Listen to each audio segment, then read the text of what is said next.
My Tubies, my Teletubbies, it's Sheila True Love here, truly loving you as usual. And today we're going to talk about stop being manipulated by the narcissist. Instead of obsessing on the reasons why the narcissist did what they did or why they do the things that they do, you need to understand that they do these things because that's who they are. They'll always show who they really are based on their actions. Even if they seem to be really nice in the beginning, they are always going to eventually show their true colors. And you and I both know what those true colors are. And that's being egotistical, they're unreasonable, self-centered, never being accountable for their bad behavior, and lacking where empathy is concerned. Am I right or wrong? People who are toxic, like narcissists are, they're never going to want to be around someone who loves themselves, someone who has self-love, or someone who's confident, or someone who is mentally healthy. Why? Because they know that they're not going to be able to manipulate you, use you, or abuse you. So going forward, my tubies, I strongly suggest that you work towards developing those type of characteristics. Those type of characteristics is usually what will chase a narcissist away. You have to always look to see what their behavior patterns are. When I say pattern, I mean something they do consistently. For instance, do they lose their temper easily? Are they verbally abusive? Do they start to scream? Are they screamers? Do they have a wandering eye? Are they disrespectful? Do they take responsibility for themselves? How about this? Have you ever seen them show empathy when there was nothing in it for them?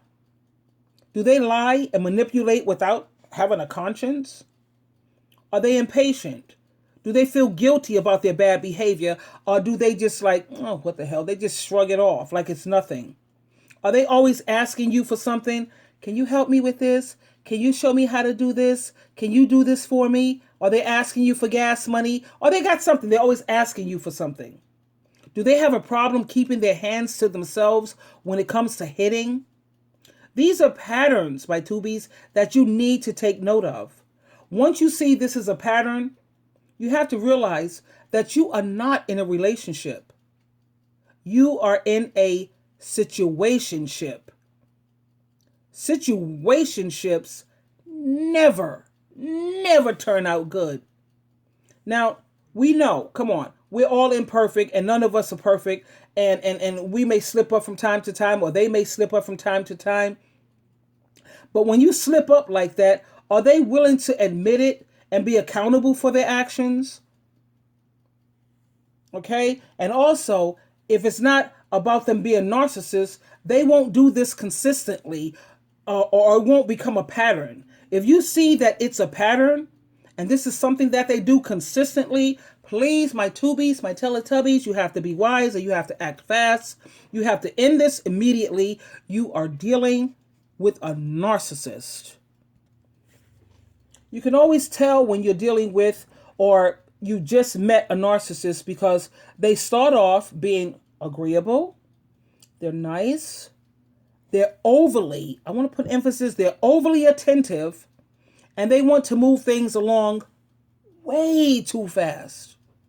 Those are the two major things that they're overly attentive and they want to move things along way too fast. You'll also notice that in a short period of time, they're going to test to see if you have any boundaries set in place.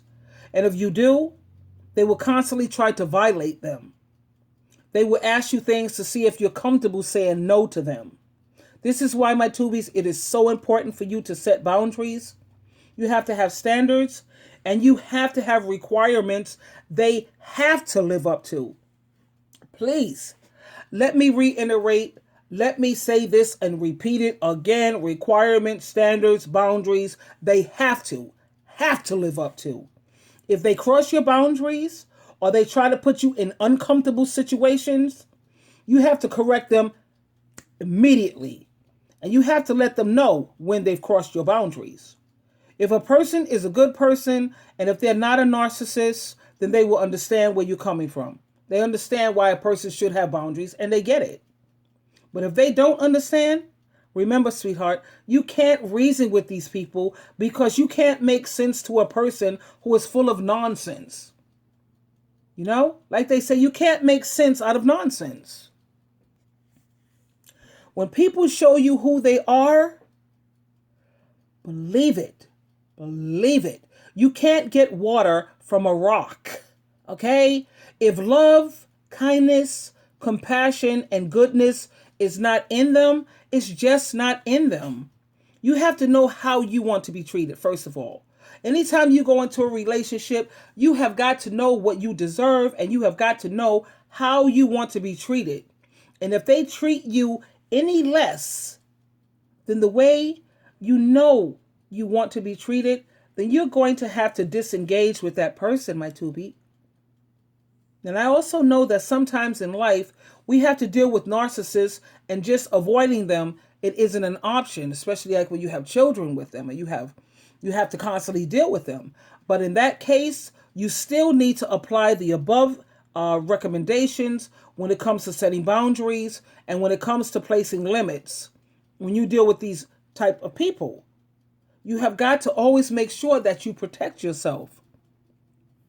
And I know when I say you have to disengage with these people or you have to let them go when they're not treating you the way you want to be treated, that is something that is so, so hard for my empaths and my tubies, you know, because they're afraid that they're not finding anyone else, or they're afraid of being alone because they keep associating being single with being alone. Single does not mean being alone. I'm single, and God knows I'm not alone.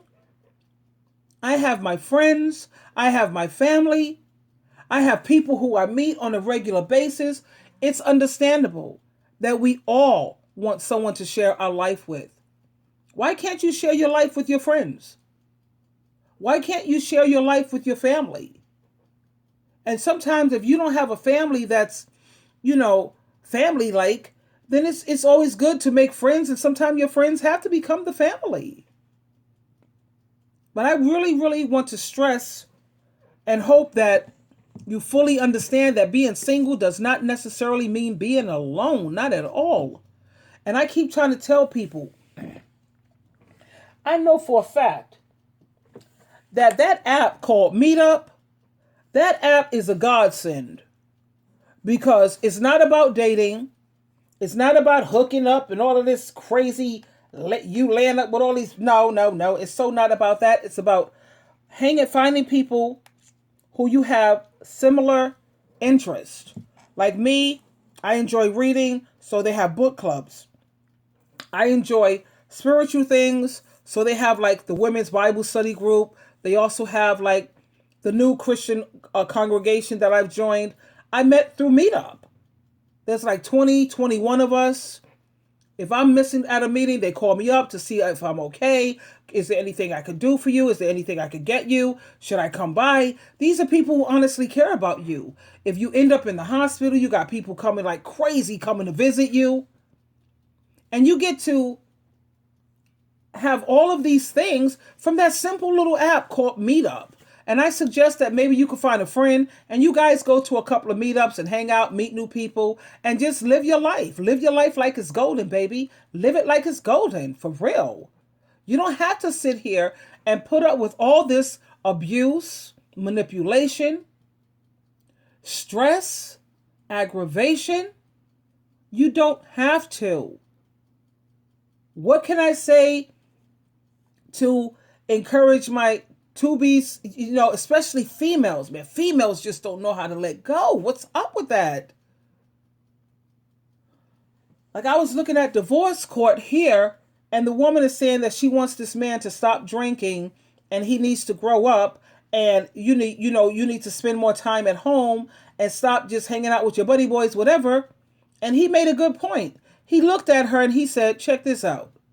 If I don't stop drinking, you ain't going nowhere. If I don't, continue to not grow up, where you going? You still going to be here with me? You ain't going nowhere. And the thing about it, my tubies, is that these men out here, they know it. So what if I don't stop screwing other women? What you gonna do?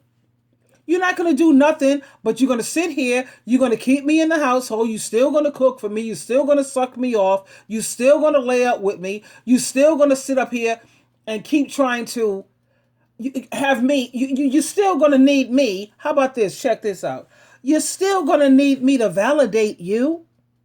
And this guy on divorce court, he outright told her, what happens if I don't stop drinking? You ain't going nowhere. You ain't going nowhere. And like I told you, I was looking at a Dr. Phil show, and this woman was being dogged left and right by her husband. He even had his mistress come on the stage. And Dr. Phil asked her, what does this character have to do for you to take a stand, miss? What does he have to do? He could sit up there and bring another woman in the bedroom, tell you to sit in the living room and wait until I'm finished. What you going to do? You ain't going to do nothing. You're not going nowhere. And these characters know it. So what if I beat you up? So? I could talk some sweet nothings to you, give you that little pimp talk, and you'll be right back in my bed cooking and cleaning and all the above. But I really appreciated this divorce court that I saw just recently because he told her, I'm not going to stop drinking. I'm not going to do nothing. You ain't going nowhere. He already knows it. And think about it, ladies. The character, you don't like his behavior. You don't like the way he treat you. He's not treating you the way you want to be treated. These men, it's true. Let's keep it real. Real talk. Where you going? You going to kick him out? You should. And don't look back. But you're not going to. And guess what? They know it. Anyway, this is Sheila True Love, honey. Truly loving you. You have got to make sure that you protect yourself. You have got to make a stand because this is not 40 or 50 years in the past. These men today, honey, they know what's up. They know you ain't going no goddamn where. I could treat you any old kind of way. I could talk to you any old kind of way. And you know what you're going to do? You're going to just put up with it. Go in the room and sit down somewhere he tells you, you silly fool.